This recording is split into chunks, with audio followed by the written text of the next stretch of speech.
Okay. All right, so in industrial athletic training, how when we first put an athletic trainer or we train an athletic trainer or PTA, whatever, to be a CEIS, which is a Certified Early Intervention Specialist, they usually start in this area, the site. So there's a lot of referral to physicians, and the goal of being in this area is to move to this area. So what happens over here, once we get them there, is you can have someone who's healthy and no pain, but you can see their posture at work, and you can see what they're doing at work, or how they're sitting in their desk, if they're hunched over and their head's forward, or their arms are like this, or crossing their legs, how they're sitting, and we can change that as a CIS or ATC before they get to this area, or this area, or it progresses onward. So the goal is to catch them here. So what we do once we get to catch them there, the CEIS, and then we can do education. So you can educate them, okay, instead of sitting like this at our desk, we are going to bring our head back and our shoulders back, and we're going to sit with our legs at 90-90 and our elbows at 90-90. So when we do that, we can also do some job coaching on the site. So if you see someone with an impinged shoulder and they're doing this all day with their thumb down, we can flip it this way and go thumb up instead for an example. And that goes along with our postural awareness, like someone at a desk or on site, depending on what they're doing in the industrial setting. So we can look at their ergonomics, specifically more desk people who are in an office. And then we can also touch base on their wellness and their active lifestyle and fitness and nutrition. And that kind of goes along with our education, what we want to catch early. So if you catch someone and they're just in mild discomfort, the first thing you're going to do is, like we talked about before, you can educate them, maybe job coach, postural awareness, ergonomics, and this is where we go into protective limitations. So for protective limitations, you can do, so it's changing a little bit of how they're going to do their job, but they can still do their job. But you're going to make their job so that it's not painful to them. So they're still doing their job, they're doing it in a different way.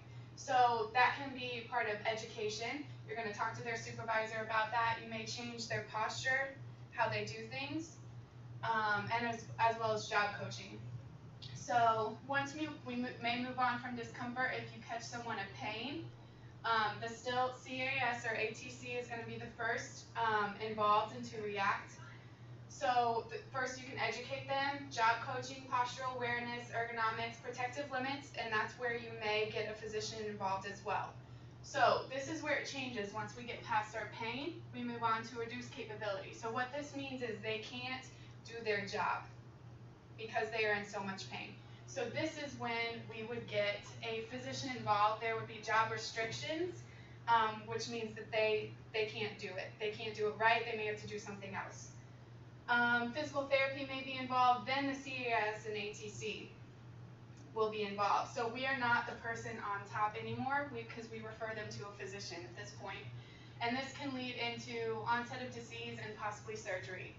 So the goal is to keep them out of this area again and to keep them up here. Hopefully catch it before they get to pain and job coach and educate and try to keep them there. So once if it comes to where they have to have surgery, there's something acute maybe that has to be referred out, then the CEIS, once they come back to work, is on top again after physical therapy, maybe work conditioning, functional capacity, and then there's going to be return to work testing.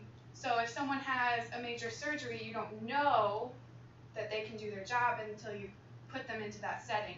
But you don't want to throw them into that setting and then not watch them at all. So you're going to do return to work testing along with continued doctor visits to make sure that they can handle their job and they're not going to hurt themselves more.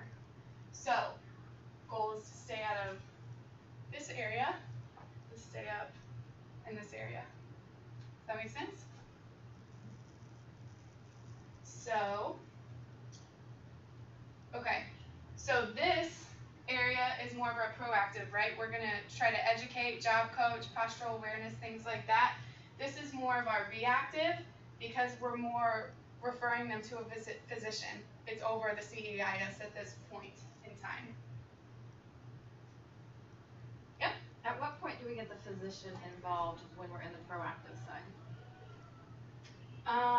Proactive side would be pain. So say protective limitations may not be enough for them, and they still, with protective limitations, whatever you give them, they still cannot do their job. So if they're having enough pain, they can't do it, that's when you would refer back to the physician. Any more questions?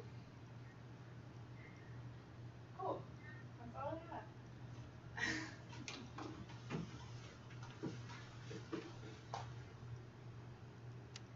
Recording. Okay. So we first talked about industrial athletic training and the injury time continuum, which I will attach in a separate document because it didn't show in the first video on the projector.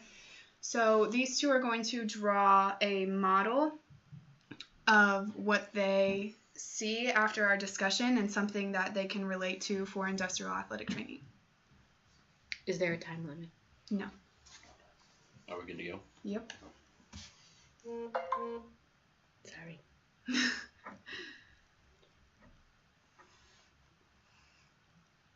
Gonna play. Okay, so now we're going to debrief on the models that they drew as examples. So Chelsea's, I'll take pictures of these and upload them, is a person sitting at a desk all day with crossed legs with their arms straight out and their wrists bent, and their chair wrong, their computer is at a wrong height. So this, and she wrote under it, can cause hip and lower back problems or even sciatica in extreme cases. So this would be a perfect example she showed of someone that you can catch in the first 3 stages of the injury continuum, such as healthy, no pain, and correct their form so that they don't get that kind of pain. Or even in minor discomfort or pain, you can still catch it early with education and job coaching, as well as postural awareness and ergonomics, and fix the problem from the start. So basically just fixing their posture before it gets to where it's reduced capability and possibly surgery. Tyler's was this guy here. So he drew someone on a conveyor belt who's working up over their head for probably 8 to 12 hours a day.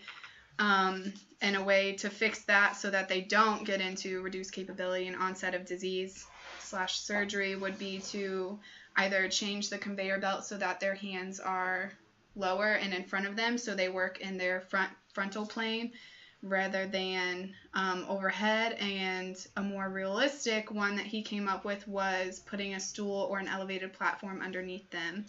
That would have to follow OSHA regulations. So that is also an example of fixing the problem that an ATC or CEIS would see either at healthy, no pain, or with discomfort, rather than when they are at the onset of disease or surgery, because it would be sure to get to that point before long.